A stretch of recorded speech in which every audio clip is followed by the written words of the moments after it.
No question, they've got an outstanding passing attack, probably the most mature passing attack in the conference without question.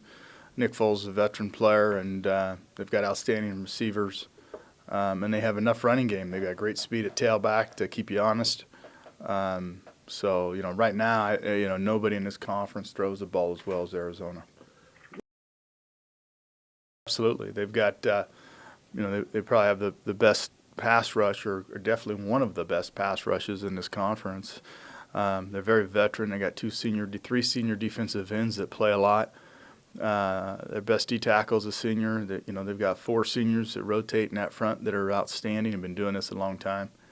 It's a big concern of ours. There's no question.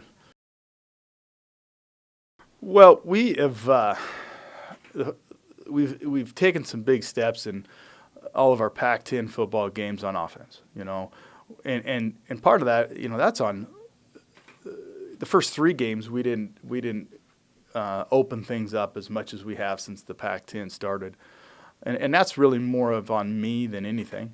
Very cautious and wanting to have a balanced attack. Let all of our new linemen that are playing for the first time and receivers kind of work ourselves right into the season.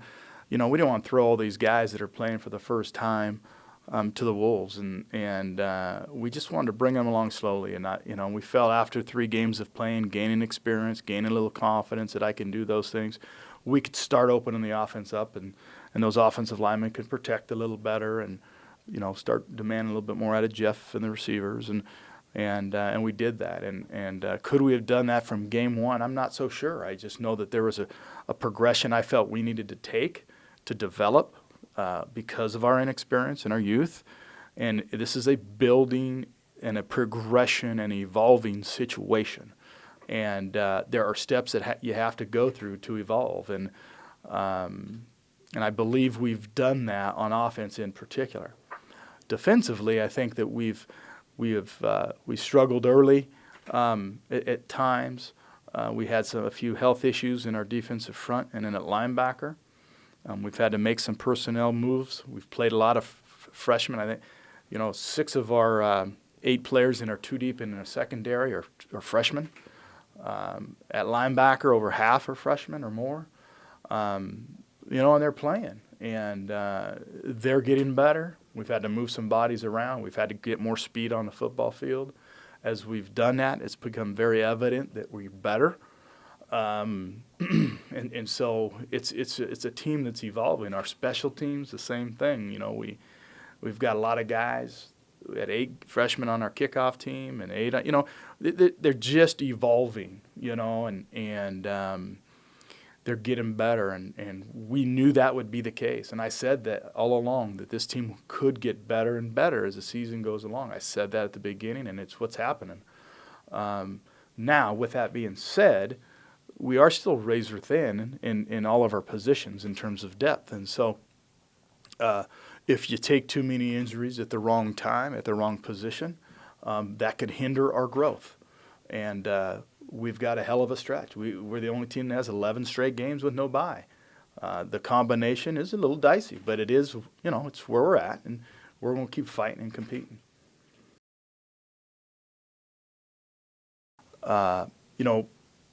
We're trying to use all our weapons that we have that can help. And Marquise is clearly, we know, a talent, as Jared Carsetter, as those 2 guys have played well so far. Daniel Blackledge is improving. And so they've done some good things. And yes, James and all our running backs back there, there's no question they've got to play a good football game. We're facing a good football team, a team that was 9th in the country a week ago, beat Iowa, and has played very well. So we're going to have to go in and we're going to have to be balanced. If we get too one-dimensional, that's going to be a scary situation for us.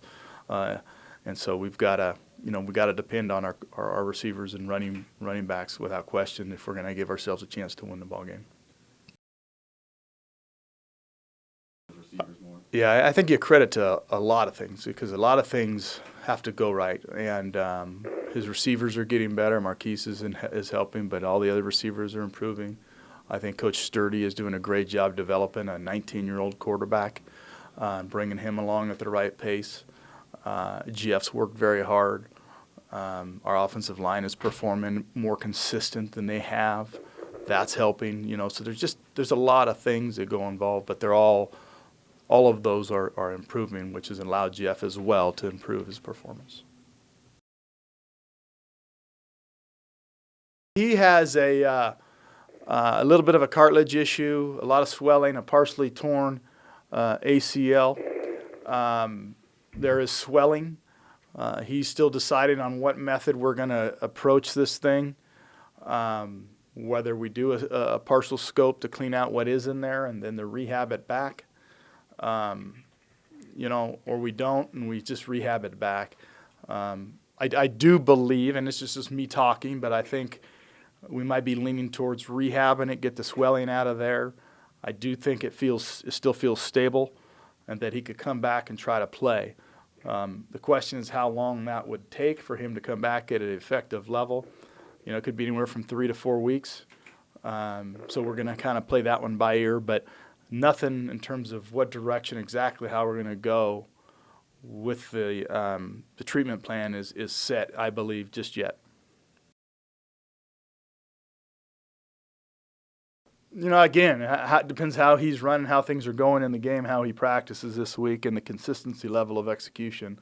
But if he runs hard and plays like he did, he definitely is going to get the ball. But we just need a consistent performance. Well, I think our players believe that they're going to do well and we're going to improve, but we have to build confidence. We've got to have levels of success in games like that, and the more they do that, the more belief they have, and that's how you grow things, and that's how we have to grow. And any team that's rebuilding has to have some things to build off of, and those are great things to build off of. We still got to finish a 4-quarter ball game and play for 4 quarters and play the style of football we're trying to have here in this program, and that's tough physical football. And more and more of that's showing up.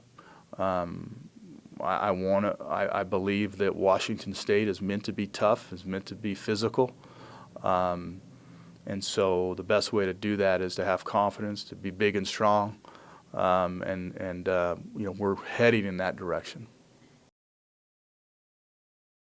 There is no better conference that has the quality quarterbacks than we do in this conference right now. I think from a passing standpoint, because he passes so much, and you look at his percentage, Nick Foles is producing at the highest level from a passing perspective, and he is doing very well, and Luck is outstanding as well, and we knew, we start this conference, and we had a stretch here where we're playing top 20 teams, and that's the way it is in this conference. It's not an easy task, but it's one I think our players are up for, and I know the coaches we definitely are. So, again, we're excited for each opportunity we get each weekend. There's no question our offense is improving, and the better they can play, it helps our defense. And in this ball game, I think we had 76 plays to Oregon 60-something, and that was the formula Ohio State used in the Rose Bowl. I think they had 19 or 20 plays more than Oregon did. And whenever you face an offensive football team that's very good, if you can keep them off the field for less plays, that's going to save you a lot of yardage and points. And so they go hand in hand right now. And we are learning as a team and as a program the value of those things, the value of turnovers. We're now +2 on the season. We talk about that. We've been the minus double digits for the last 2. All those things are factors of progress and things that continue to evolve and you develop in your program that allow you to ultimately win games. And that's a good statistic is taking care of the football and getting the ball back. What I liked about our turnovers in this particular game is they were all forced turnovers. They were hits or strips. They weren't just handed to us. I think that's a really positive sign. And so those are the types of things how programs have to evolve. But it isn't just one thing. There's hundreds of things that go into being successful as a team, and we're starting to chip away at those things.